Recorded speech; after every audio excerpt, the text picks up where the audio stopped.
Natin sama-samang manalangin sa ating mahal na Panginoon. Pagpalain ng Diyos ang kanyang mga banal na salita sa oras nila. Let us pray. Dakilang Diyos, mapagpala po naming Ama sa langit, Diyos na makapangyarihan sa lahat. Sa pangalan mo, mahal na Panginoong Hesus, kami nagpapaabot ng aming papuri, ng aming pasasalamat sa iyong gabay at patnubay, sa iyong pagkilos ng mainam sa aming kalagitnaan. Damang-dama namin ang iyong presensya, mahal na Panginoon. Hindi ka man namin nakikita, ngunit batid namin ikaw ay narito sa aming kalagitnaan. At maging sa aming pag-aaral at pagtalakay ng mga banal na salita, mahal na Panginoon, langisan mo po ito.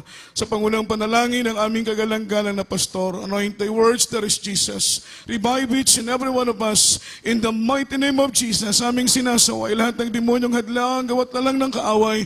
Sa pangalan ni Jesus, cast out right now and bind the power of darkness in Jesus' name. Amen and amen. Hallelujah, hallelujah, hallelujah. Praise the Lord, praise the Lord. Palakpakan po natin ang ating mahal na Panginoon. Isang malakas na palakpak ang ating ibigay sa ating buhay na Diyos. Luwalhatiin ang dakila at banal na pangalan ng ating mahal na Panginoong Hesus. At bago pong lahat, ang pinakamataas na kapurihan, kaluwalhatian at pagsamba ay natatanging sa ating pinakamamahal na Panginoong Hesukristo po lamang. And we give double honor and respect to our dearly beloved Honorable Pastor, beloved Evangelist Will Distrada Almeida, the intimate prophet of our loving God, the man of God. And we always cherish the loving memories and blessed teachings of our dearly beloved assistant pastor, dear beloved children, at maging sa ating beloved ordained preacher, beloved Kuya Andy, at inenin beloved children po nila, at beloved co-workers, beloved co-preachers, at sa lahat ng ating minamahal na mga kapatiran, mga minamahal ko na mainit na naglilingkod sa ating mahal na Panginoon, ating pong beloved webcast viewers, mga minamahal, happy viewing po sa inyo pong lahat, at patuloy pong inaantabayanan ng banal na gawain ng ating mahal na Panginoon. To all our beloved visitors, mga minamahal, welcome po sa gawain ng ating pinakamamahal na Panginoong Jesucristo. Ito po ay biyaya para sa ating lahat, na tayo po ay binigyan ng pagkakataon ng ating mahal na Panginoon, at malayang-malaya tayo, mga minamahal, na nakapagbibigay papuri sa ating mahal na Panginoon. Salamat sa proteksyon ng Diyos, sa kanyang pag-iingat mula sa inyong mga sariling tahanan. Kayo po'y payapang at ligtas na nakarating sa dakong ito upang sama-sama nating pasalamatan ng mahal na Panginoon sa lahat ng kanyang biyaya. Amen? Tayo po'y dumangkot sa pag-aaral ng salita ng ating mahal na Panginoon, bagamat ang oras natin ay mga minamahal, 10 minutes na lamang po, alas 9 na. At patubayan tayo ng ating mahal na Panginoon sa pag-aaral ng salita ng ating buhay na Diyos. Ang ating pong maikling topic ang mga minamahal, make the most of your life. Amen? Yung gawin natin, mga minamahal ko, yung pinakamainam na bagay sa buhay natin. Alam niyo mga minamahal, sabi ng ating beloved Pods, the only son of our dearly beloved Honorable Pastor, ang sabi niya mga minamahal, kapag daw po siya ay tumutugtog, dahil instrumentalist po ang ating beloved Pods, pag siya po ay tumutugtog, ang sabi niya mga minamahal, ibinibigay niya yung the best niya sa ating mahal na Panginoon. Dahil nasa isip niya, baka huling tugtog niya na yon, o kaya baka hindi na siya uli makatugtog. Amen? Yung point doon, mga minamahal, ipinapaunawa ng ating beloved Pods, na yung buhay natin ay maikli lang. Everybody shout, praise the Lord. Life is too short. Ang ibig niyang sabihin, habang may panahon pa tayo, habang may pagkakataon tayo, gawin natin yung pinaka-the best para sa ating pinakamamahal na Panginoong Jesucristo. Amen? Make the most of your life dahil yung buhay natin ay mga minamahal limitado. Amen? Yung pag-aari natin ay yung ngayon, yung bukas, hindi na po natin yan pag-aari. Hindi nga po natin alam kung buhay pa ba tayo bukas. Amen? Ang alam natin ngayon ay buhay tayo, mga minamahal. Ngunit bukas, wala ni isa man sa atin ang nakakatiyak kung buhay pa ba tayo bukas.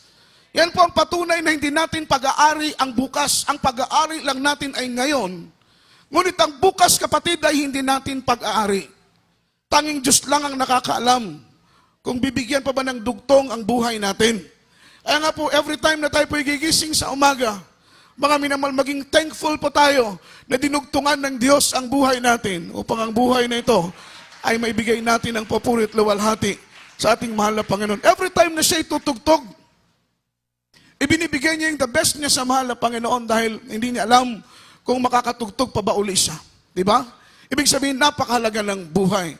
Alam po ninyo yung buhay, that is a special gift of the Lord. Espesyal na regalo ng mahal na Panginoon, mga minamahal ko sa tao. Ano po ang buhay? What is life? Life is a state being which the soul and body are united. It means, kapag ang kaluluwa ay separated sa katawan, ang tao ay mamamatay at magiging walang buhay. Amen? Dahil ang buhay ng katawan ng tao ay nasa kaluluwa.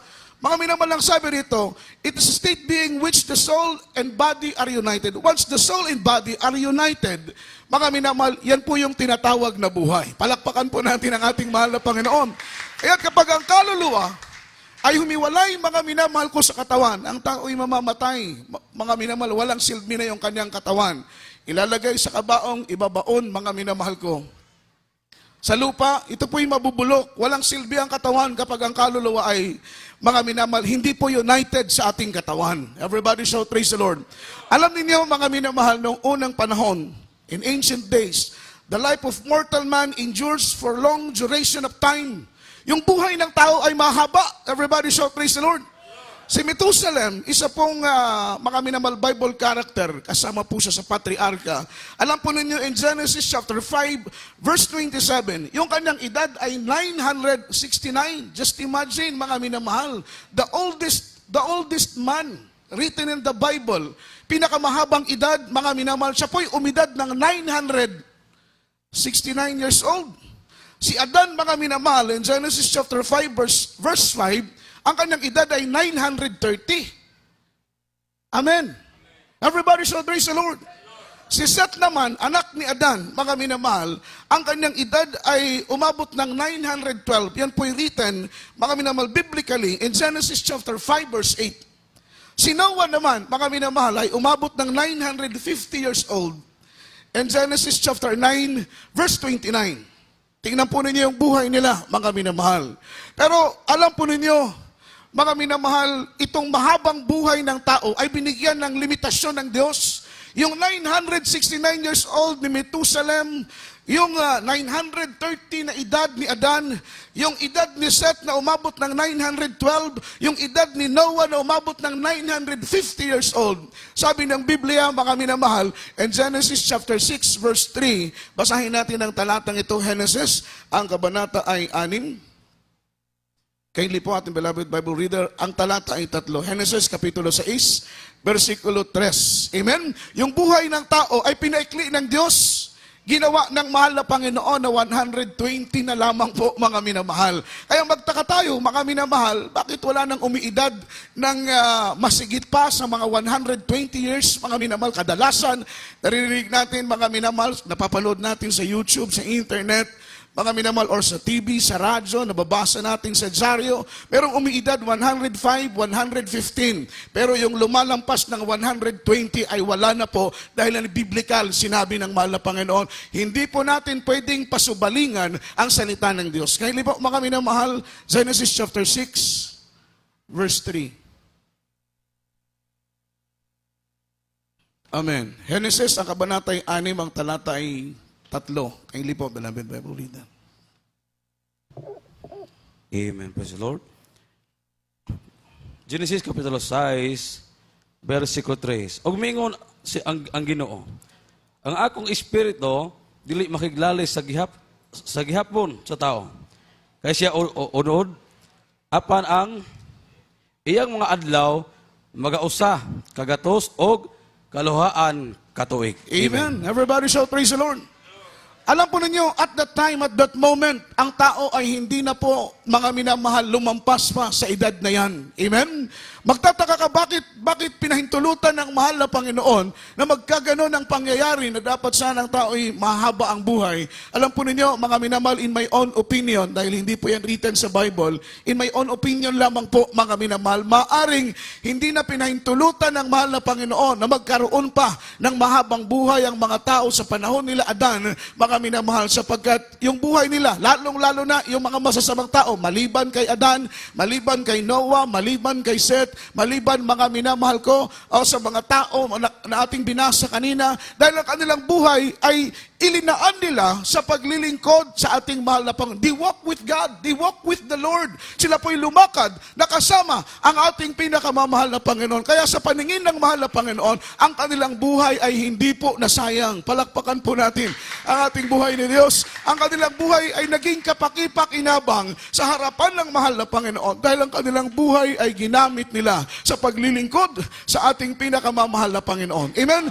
Ngunit yung ibang mga tao na nagkaroon ng mahabang buhay, nakita ng mahal na Panginoon, sayang yung mahabang buhay na binigay sa kanila ng mahal na Panginoon dahil ito'y ginamit lang nila, mga minamahal, sa mga gawain na labag sa kalooban. Hindi sila namuhay, mga minamahal, para sa ikapupuri, ikaluluwalhati ng ating mahal na Panginoon. Sila'y nabuhay na malayo sa presensya ng ating buhay na Diyos. Amen? Everybody shout, praise the Lord. Make the most of your life. Napakahalaga na tayo po'y mabuhay, mga minamahal, yung life with a purpose ba? Life with a purpose. Buhay na may kabuluhan. Buhay, mga minamahal, na may pakinabang sa harapan ng ating mahal na Panginoon. Dahil kung mabuhay tayo at hindi tayo maging kalugod-lugod sa Diyos, mabuhay tayo na hindi tayo nagiging kapakipakinabang sa harapan ng mahal na Panginoon, mas mainam pa ang uod sa lupa. Dahil ang uod sa lupa, kapag maraming uod, it means fertile yung lupa, mataba. Dahil lang nakapagbigay taba sa lupa, yung dumi ng uod. Amen. Yan po ito totoo. Kaya kapag maraming uod ang lupa, it means ang lupa na yan ay mataba. Ang uod, nagbibigay ng taba sa lupa. Tayo, ang tao, kapag ang tao ay nabubuhay ng hindi nakapagbibigay lugod at luwalhati sa ating mahal na Panginoon, wala tayong pakinabang. Wala tayong silbi. Kapag mabuhay tayong hindi nakapagbibigay papuri sa mahal na Panginoon, ngunit kapag ikaw ay gumaganap sa kalooban ng mahal na Panginoon, ang buhay mo ay ilanaan mo para luwalatiin at purihin ang ating mahal na Panginoon. Hindi mo inaaksaya ang bawat araw, ang bawat oras, ang bawat taon ng buhay mo. Ito'y ginagamit mo sa paglilingkod sa ating minamahal na Panginoon. Kapag at iniisip mo, nais mo, mga minamahal, maging kapakipakinabang sa harapan ng ating pinakamamahal na Panginoon. Kaya nga sabi ng Biblia, huwag tayong mag-ipon ng kayamanan dito sa lupa. Ilang kayamanan dito sa lupa, nawawala, nananakaw. Kindly, basahin natin mga minamahal, Matthew chapter 6, verse 19, after verse 20, mga minamahal, sunod na talata, ating pong basahin. Kindly po.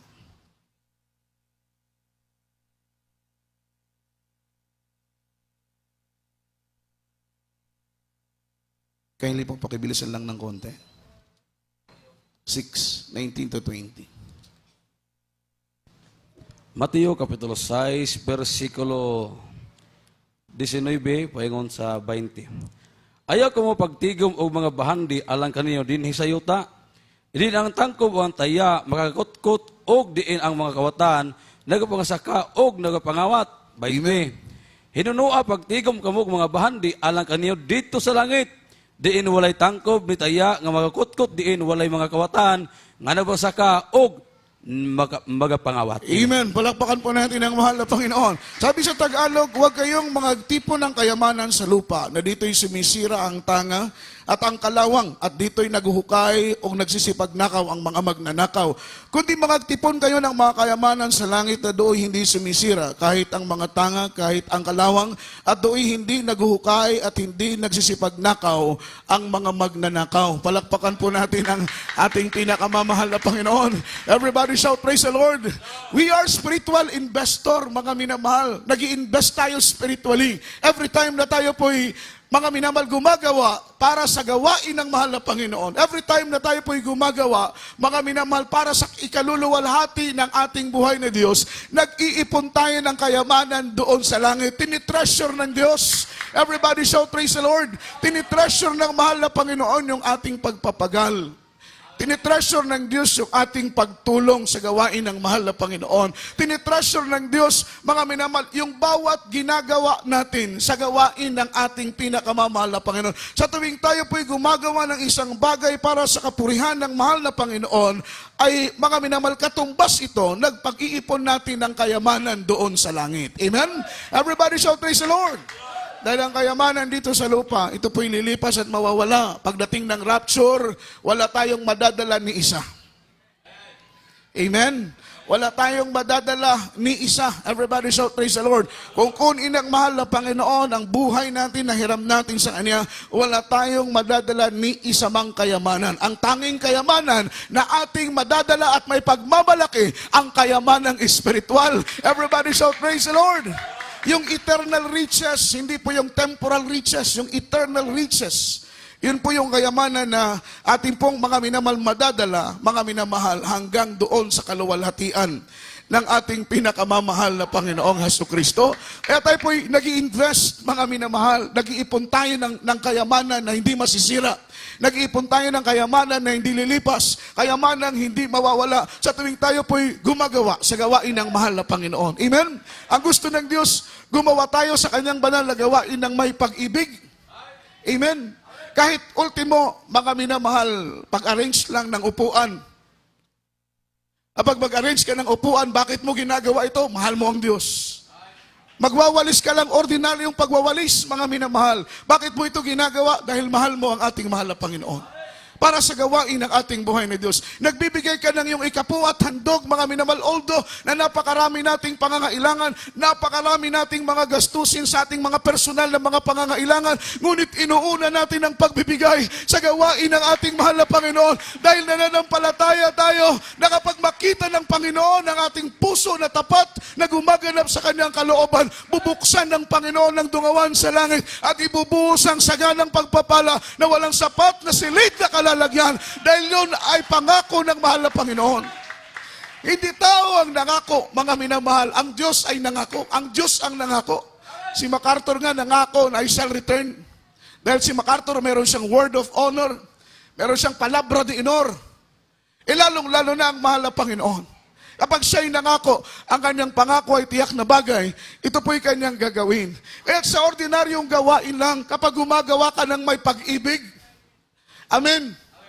May pag-ibig, gumagawa ka ng may pag-ibig, kumakanta ka sa choir. Yan po'y mga minamahal, malaking pagpapala. Sino ba tayo para gamitin tayo ng ating pinakamamahal na Panginoon? Sino ba tayo para tumanggi sa tawag ng Diyos? Sino ba tayo para tumanggi, mga minamahal, sa paggamit ng ating mahal na Panginoon? Dahil basahan lamang, wala tayong ipagmamalaki, wala tayong ipagmamayabang sa mahal na Panginoon. Tayo po'y marumi, lininisan lang tayo ng Diyos, hinugasan lang tayo ng ating pinakamamahal na Panginoon. Kaya ngayon nakakaharap tayo sa harapan at presensya ng mahal na Panginoon dahil tayo hinugasan ng banal na dugo ng ating pinakamamahal na Panginoon. Kung walang paglilinis ng Diyos, basahan pa rin tayo hanggang ngayon. Pero ganun pa man, isipin nating mabuti. Tayo po isang basahan. What is basahan? What is basahan? Saan ka nakakita ng basahan na ginamit na magandang kulay? Ang basahan mabaho, panis. Kadalasan basa, marungis, bulok.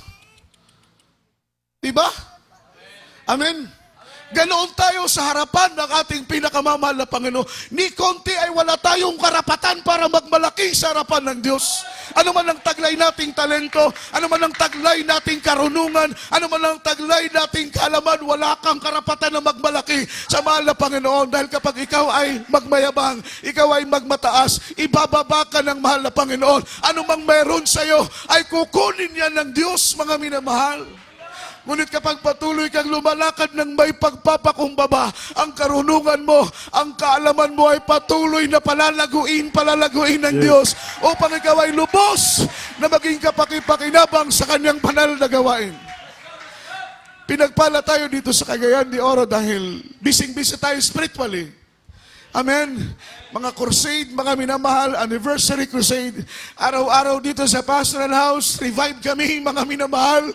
Bagamat ang aming physical na katawan, totoo, mga minamahal, dahil tayo po'y tao lang, nararamdaman namin ng pagod. Totoo po yan, mga minamahal.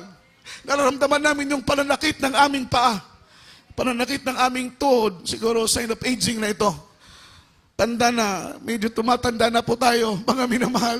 Ngunit batid namin, mga minamahal, na hindi kami gumagawa para sa kabayaran, para sa suhol na material, kundi kami gumagawa, mga minamahal, espiritual na kapakinabangan. Batid namin, mga minamahal, na maraming pinagpapala sa tuwing kami naglilingkod ng may katapatan sa buhay ng Diyos. Sabi ko sa aking sarili, mahal na Panginoon, kahit alam namin mahirap, nakakapagod, magpupuri kami sa iyo dahil iniibig ka namin. Di ba? Iba yung paggawa nang tayo po'y may pag-ibig sa ating pinakamamahal na Panginoong Jesucristo.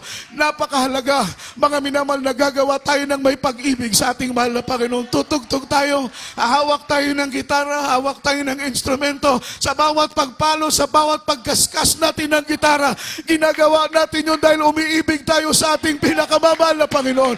Yung pag-ibig natin sa Diyos, yun ang mag-inspired sa atin. Yung pag-ibig natin sa mahal na Panginoon, yun ang magmomotivate sa atin para araw-araw ganado tayong magpuri. Araw-araw ganado tayong dumalo. Araw-araw masigla natin isinasagawa ang kalooban ng mahal na Panginoon dahil umiibig po tayo sa Kanya. Palakpakan po natin ang mahal na Panginoon. Si Abraham, napakahirap ng utos sa kanya ng mahal na Panginoon. Ialay ang kanyang bugtong na anak na si Isaac. Mahal na ang kanyang anak, ngunit mas mahal niya ang Diyos. Everybody shout, praise the Lord. Nung sinabi ng mahal na Panginoon, Abraham, ialay mo sa akin ang iyong bugtong na anak. Hindi po nagsalita ni isang salita si Abraham. Hindi siya nagsabi na mahal na Panginoon, iba na lang ang hingiin mo. Hindi niya sinabi na mahal na Panginoon, baka na lang, kalabaw na lang, kayamanan na lang ang hilingin mo, mahal na Panginoon. In a single word, wala pong binanggit o sinambit si Abraham dahil ang puso niya ay dalisay sa pagsunod sa kalooban ng ating mahal na Panginoon. Mahal na ang kanyang bugtong na anak na si Isaac, ngunit mas mahal niya ang ating mahal na Panginoon. Meron siyang pananampalataya sa Diyos na ilang beses man niyang ihandog katulad ng hanging susunugin ng kanyang bugtong na anak na si Abraham o si Isaac rather, ay kaya itong buhayin ng ating pinakamamahal na Panginoon. Patayin man niya ito ng 2 beses, kayang buhayin ng Diyos ng 2 beses. Patayin man niya ito ng 5 beses, kayang buhayin ng mahal na Panginoon ito ng 5 beses. Dahil alam niya, walang limitasyon ang kapangyarihan ng ating mahal na Panginoon. Palakpakan po natin ang ating buhay ni Diyos. Everybody shout, praise the Lord. Ang ibig sabihin ng mahal na Panginoon, i-priority natin siya, i-prioritize natin siya sa lahat ng bagay. Amen? Kailangan ng mahal na Panginoon above all things. Everybody shout, praise the Lord. Mahalaga ang pag-aaral, mahalaga ang trabaho, ngunit mas mahalaga ang Diyos. Tingnan mo yung testimony ng ating minamahal na kapatid kanina, nakaka-bless. Binigyan siya ng offer, malaking sweldo, malaking sahod. Ngunit hindi naman siya makakadalo sa gawain ng ating mahal na Panginoon. Hindi mapupunuan ng malaking sweldo ang hinahanap na kagalakan at kapayapaan ng ating mga puso. Gaano man kalaki ang kanyang sweldo, alam niya na hindi siya magiging masaya dahil hindi niya nasunod ang kalooban ng ating mahal na Panginoon. Hinahanap niya, mga minamahal, inaasam ng kanyang puso, design ng kanyang puso, na unahing hanapin ang kaharian at katwiran ng mahal na Panginoon sapagkat lahat ng bagay ay dalagdag sa atin ng mahal na Panginoon. Tinanggihan niya yung malaking offer. Amen. Dahil nananampalataya siya na kapag ang Panginoon ay malugod, bibigyan siya ng higit pa. Amen, higit pa. Anong ginawa ng mahal na Panginoon, mga minamahal? Binigyan siya ng panibagong trabaho dahil tinanggihan niya yung unang trabaho ng malaking sweldo, ngunit hindi naman siya makakadalo. Mga minamahal, meron pong dumating na panibagong offer ng trabaho, mas malaki pa doon sa unang sweldo. Mga minamahal, yung sa kanyang sweldo doon sa kanyang unang trabaho. Tingnan mo magpala, magbiyaya ang mahal na Panginoon, di ba? Kailangan, mga minamahal, ang ating priority ay walang iba kundi ang ating mahal na Panginoon. Mahalaga ang pag-aaral, ngunit wag kang papayag ng pag-aaral mo ang magiging hadlang sa paglilingkod mo sa Diyos. Mahalaga ang trabaho, totoo po yan, ngunit wag tayong papayag na maging hadlang ang ating trabaho sa paglilingkod natin sa Diyos. Mahalaga ang propesyon, mahalaga ang negosyo, lahat yan mahalaga, ngunit wag tayong papayag na maging hadlang yung ating mga trabaho, negosyo, sa paglilingkod natin sa mahal na Panginoon. Mas makakatulong tayo sa gawain ng mahal na Panginoon kapag sumusunod tayo sa kalooban ng mahal na Panginoon. Bakit po? Ang Diyos po, mga minamahal, ang mag-establish ng mga bagay na ating iniisip. Amen? Everybody shout, praise the Lord. Ano po ang sinabi ng Biblia? Believe in the Lord and you shall be established.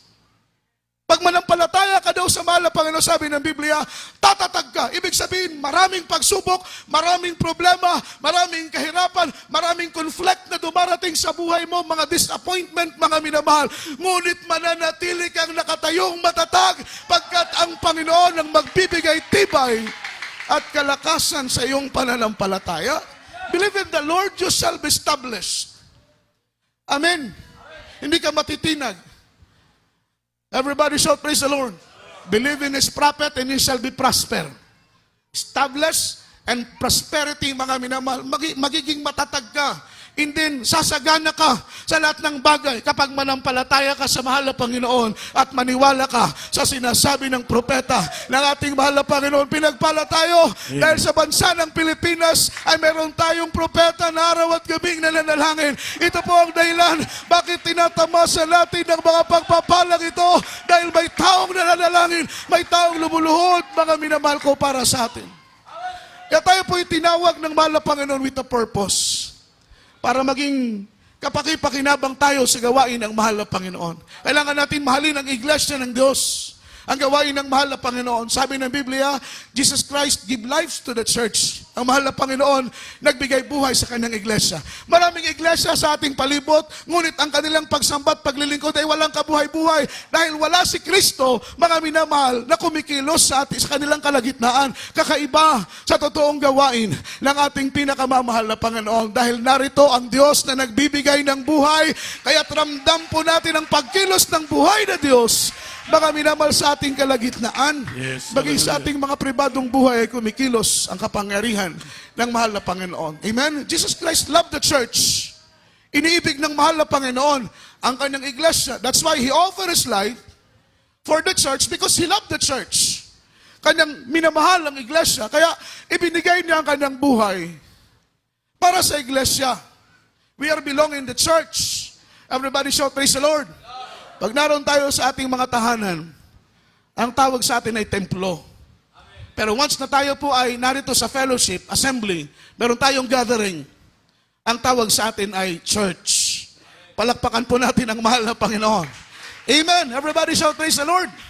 Christ is the head of the church. He loved the church. He offered His life for the church dahil mahal niya ang iglesia ng mahal na Panginoon. Kaya niya ibinigay ang kanyang buhay. Ibumaba siya mula sa langit, nagsuklob bilang isang alipin na muhay katulad ng ordinaryong tao. Inalay ang kanyang buhay sa krus ng Kalbaryo. Siya po'y namatay at nabayubay, naghirap, mga minamahal, dahil iniibig niya ang kanyang iglesia.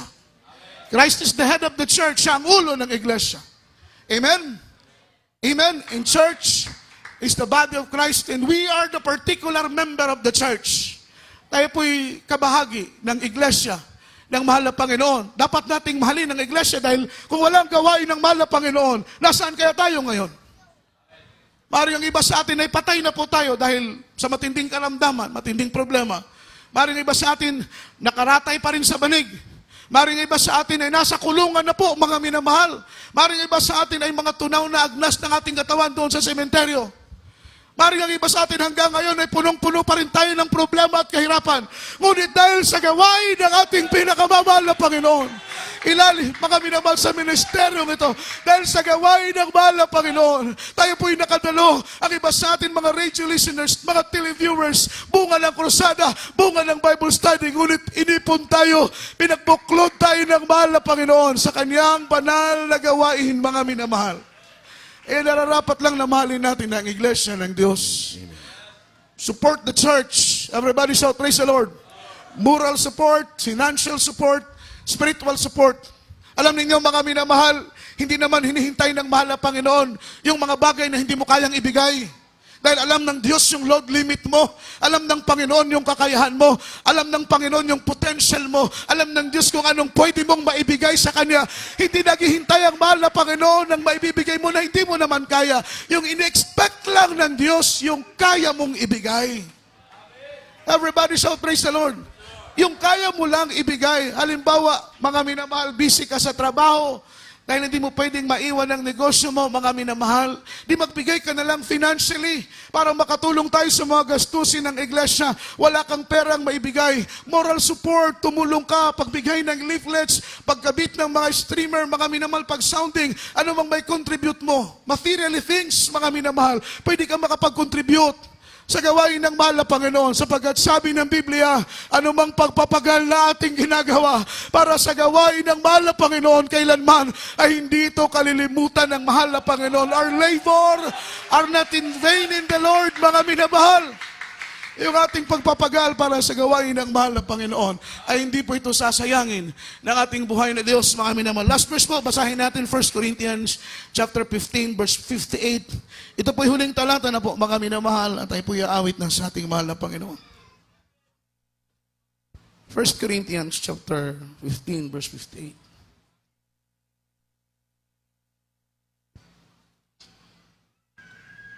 Hallelujah, praise the Lord. Unang Korinto, Kapitulo 15, versikulo 58. Hallelujah, praise the Lord. Busa, nigugma kong mga igsoon, kinahanglan, magpakaligon kamo, dili matarog, sa kanunay, magmadagayaon sa balauton sa Ginoo, sa nasayran ninyo, nga diya sa Ginoo, ang inyong pagpangabudlay, dili makawang. Amen. Amen. Everybody shout praise the Lord. Ang inyong pagkabudlay, dili makawang. Your labor are not in vain in the Lord. Yung ating pagpapagal para sa gawain, anumang pagod. Minsan ang iba sa atin, inuubos na natin ng lakas natin para sa gawain ng mahal na Panginoon. Our labor are not in vain in the Lord. Hindi po yan masasayang, mga minamahal. Alam po ninyo, nung ako po'y bago pa lang na manggagawa, mga minamahal, start ko pagiging manggagawa sa gawain ng mahal na Panginoon. Alam niyo, ayaw kong maging manggagawa na dahil nakikita ko yung aking father, manggagawa, preacher, aking mga kapatid, manggagawa sila, mga pinsan ko manggagawa. Ayaw ko na mag-worker dahil sabi ko, mahirap yung gawain ng manggagawa. Pero pag may calling sa iyo ang mahal na Panginoon, mahirap tanggihan ang tawag ng Diyos. Don't say no to Jesus. Say yes. Amen? Say yes. Huwag kang tatanggi sa tawag ng mahal na Panginoon. Nung ako po'y nagsisimula pa lamang maging manggagawa ng mahal na Panginoon, ang sabi ko, Lord, I want to be a blessing. I want to be a blessing, Lord. Gusto kong maging pagpapala ko, mga minamahal, para sa gawain ng mahal na Panginoon. Amen? Alam po ninyo, nagsimula kong manggagawa yung prayer ko na yan. Nakalimutan ko, mga minamahal, ulit-ulitin. Amen? Nakalimutan kong ulit-ulitin. Mga minamahal, nung ongoing na ako po'y nagpa-fasting ng 10 days, mga minamahal, nagsimula kong pag-fasting, dumating kami dito, nagsimula ko agad magayuno. Kinabukasan, naalala ko yung prayer ko na yun. Sabi ko, Lord, I want to be a blessing. Gusto ko maging blessing sa asawa ko. Gusto ko maging blessing sa anak ko. Gusto ko maging pagpapala sa mga kapatid, sa Panginoon. Gusto ko maging blessing para sa nangunguna. Gusto ko maging pagpapala para sa mahal na pastor, sa mga beloved children. Gusto ko maging pagpapala sa gawain ng ating mahal na Panginoon. I want to be a blessing, Lord. Diba? Kapag ganun pala yung mga prayers natin lahat, gusto nating maging pagpapala sa gawain ng mahal na Panginoon. Yung church natin dito sa Cagayan de Oro, magiging healthy church, mga minamahal, dahil tayo po'y nagkakaisa sa isang desire, sa isang layunin, mga minamahal, na maging pagpapala tayo sa gawain ng mahal na Panginoon. Hindi sasayangin ng Diyos yung ating pagpapagal. Naalala ko, mga minamahal, nung ko po'y naroon sa Bohol. Na-bless ako sa isang testimony ng isang kapatiran dahil sila'y, mga minamahal, nakatira doon sa isla. Alam ninyo yung isla na yon, Bawod, pangalan Bawod, sakop ng Bohol. Mga minamahal, alam ninyo, kapag ikaw ay mag-pambot, sumakay ka ng pambot, yung oras na makukonsume mo ay 15 to 20 minutes. Pambot yun.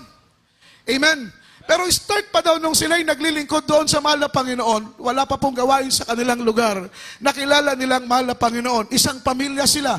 Nakilala nilang mahal na Panginoon, pero pa wala pa pong gawain sa kanilang barangay. Every Wednesday, every Friday, every Sunday, wala silang sasakyan, wala silang pambot. Ang kanilang ginagawa para makadalo lang sa gawain ng mahal na Panginoon, linalangoy nila from isla hanggang doon sa gawain ng mahal na Panginoon. Linalangoy nila yun, mga minamahal. Sabi niya, Brad, hindi biro yung simula namin. Bakit kami nagkaroon ng gawain dito?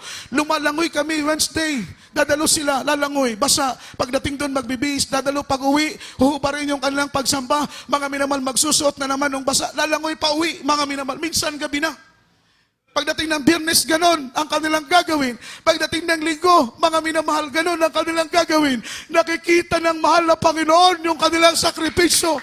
Nakikita ng Diyos yung kanilang pagpapagal. Nakikita ng mahal na Panginoon yung kanilang pagpapahalaga para sa kanilang kaligtasan, para sa paglilingkod nila sa ating pinakamamahal na Panginoon. Anong ginawa ng Diyos? Naluwalhati ang mahal na Panginoon sa kanilang ginagawa, mga minamahal. Alam ninyo, may nag-sponsor, nagbigay ng lupa, may nag-sponsor, mga minamahal ko, magbigay ng financial para makapagtayo sila ng chapel.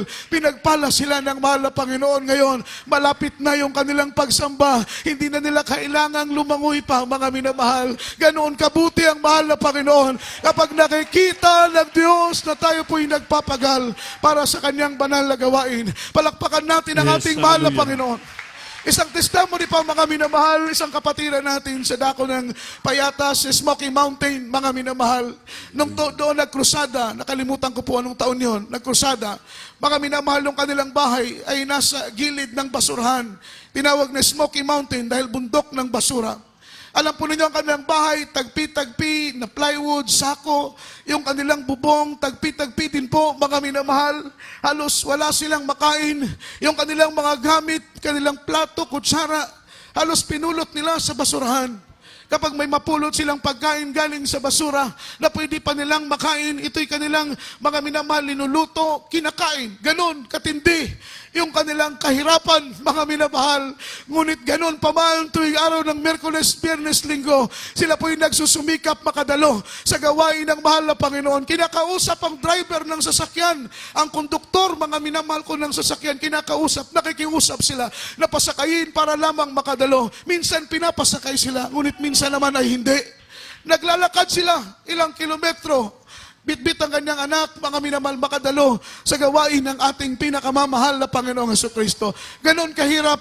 Isang araw, mga minamahal, isang araw, wala na po silang makain. Ang sabi ng kanyang sweetheart, meron tayong tithes and love offering dito. Pwede man natin itong gastusin. Sabi ng brother sweetheart, kahit ano ang mangyari, wag na wag mong galawin ang ikaputandog dahil yan ay pag-aari ng ating pinakamamahal na Panginoong Jesus. Kahit gutom, kahit mga minamahal may pangangailangan, hindi nila ginagalaw ang bahagi ng ating pinakamamahal na Panginoon. Alam po ninyo, in that way, in that situation, mga minamahal na pag-aral na yung kanyang anak, naging scholar, mga minamahal man nag-sponsor para makapag-aral. When mga minamahal, years went by, nakita po ninyo mga minamahal, nagulat ako nung siya po'y nagpatotoo sa Amoranto.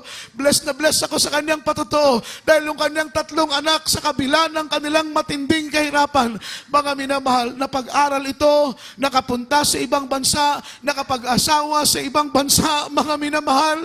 Ganon kabuti ang mahal na Panginoon. Bunga ito ng kanilang pagtatapat sa gawain ng ating pinakamamahal na Panginoon. Ngayon, mga minamahal, pinipili na lang niya kung kaninong anak siya pupunta, mga minamahal ko, tuwing December. Sa kanyang isang anak ba o sa kabila? Yung kanyang bahay na dati-rati nasa basurahan, binigyan siya ng magarang bahay na nasa subdivision, naglalakad lang para makadalo. Binigyan siya ng maraming sasakyan, mga minamahal. Ganoon magpala ang ating mahal na Panginoon kapag tayo po'y tapat na gumaganap sa kanyang banal at dakilang kalooban. Palakpakan natin ang ating mahal na Panginoon. Sa mga oras nito, mga minamahal, natin pong awitan at purihin ang ating mahal na Panginoon.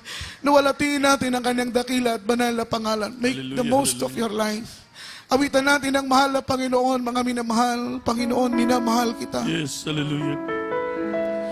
Tayo po'y gumagawa dahil iniibig natin ang Diyos. Yes, Lord. Luwalatiin ka, mahal na Panginoon. Hallelujah. Tayo po'y umawit sa ating buhay na Diyos. Glory to Jesus. Hallelujah. Dati madilim ay naging makulay. Ang bawat sandali nagkaroon nagsasama. Yes, Lord. Hallelujah. Kaya ba't dapat isambahin ka ng buong puso't isip at kaluluwa? Hayaan mo mag-alay lamang sa'yo, mabagong ito at kaayaan. Hallelujah.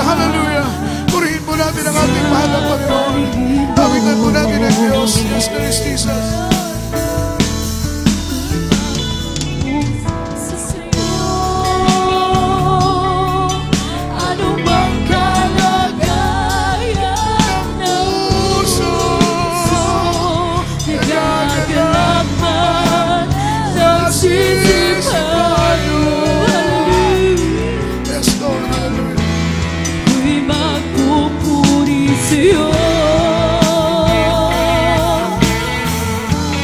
At wala nang iba. Sing it, hallelujah. Aking Praise the Lord. sasabayin sa tuwina. Awi Diyos, Ikaw ang Purihin ka. nagmula. Salamat, Lord. Pupurihin Kita. Purihin ka. Wala pa ilan tayo magpuri sa ating Panginoon. Hallelujah, hallelujah. Sing it, hallelujah. sa mundo ito. Marami ba kayang landasin ko? Ako'y lagi magtitiwala sa'yo. Alam ko tagumpay bawat hakbangin ko. Karapat-dapat kasabahin ka. Karapat-dapat sabahin ka. Ng buong puso't isip at kaluluwa. Kaya ako Hallelujah. lamang sa'yo. Hallelujah. Handog at kaya. Hallelujah. Hallelujah. Sa halin mo. Magpuri sa'yo. Ano bang kalagayan ng puso? Nagagalak man, nagsisipayo. Ako'y Pupuri sa'yo. Hallelujah, Jesus. At wala nang iba. Aking sasambahin sa tuwina. Uwami Diyos, Ikaw ang siyang una. Pupurihin kita. Sing it, hallelujah. Sing it, hallelujah. Sing it, hallelujah. Purihin ka, Panginoon. Salamat sa mga salita mo. Nagbigay ng palaala sa amin lahat. Paglikuran ka ng taos puso. Maraming salamat sa bagat awa mo sa amin, Panginoon. Hallelujah.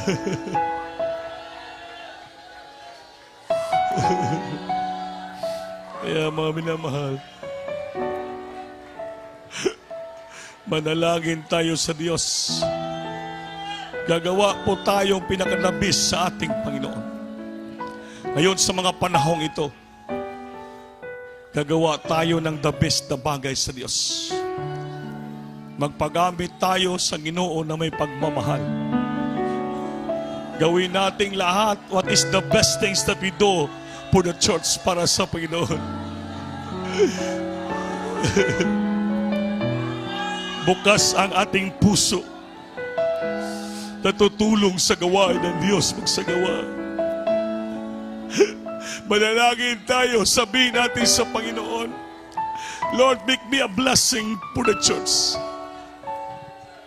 Make me to do good things to you, Lord. The best thing that I do for the church. Purihin ka, Panginoon, sa dalangin. Upo mo lang, Panginoon. At dalangin ang Bilabrobol Pastor, yung time prophet, Lord. Kahabagan mo kami, kaluyan mo kami, Lord.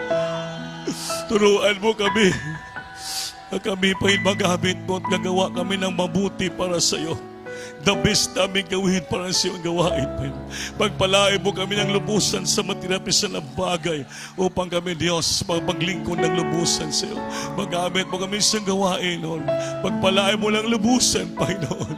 Tulungan mo kami upang kami nagawa ng bagay na mabuti para sa iyo, Panginoon. Dalangin ng propeta mo na pastor sa pangalan ni Jesus. Singgit, hallelujah. Jesus. Ipatong kamay sa ulo niyo, mga minamahal, tayo maglihas. O pumalapay ng babang kapangyarihan mo sa aming kalagitnaan, malapay ng pagpalain mo at pagtauhan mga anak mo sa gabing ito. Hallelujah. I bind the prop darkness and demons and permit the sickness and disease cast out from the children, that the might of Jesus be healed. Be healed of problem. Bless the children and sleep is what God. In Jesus' name, amen and amen sa Lord. Hallelujah. Everybody say, praise the Lord. Tumayo tayo lahat, mga minamahal. Taas yung kamay. Singgit kita, kusog na singgit ulo ka bisis. Hello, praise the Lord! Hello, praise the Lord! Hello, praise the Lord! Amen. So, ayaw kalimti, mga minamahal, yung mabuti, pinakadabis na bagay nga magawa nyo, na makaya nyo para makakatulong, makatabang sa baton sa Diyos. Simuon nato ka na. Amen ba?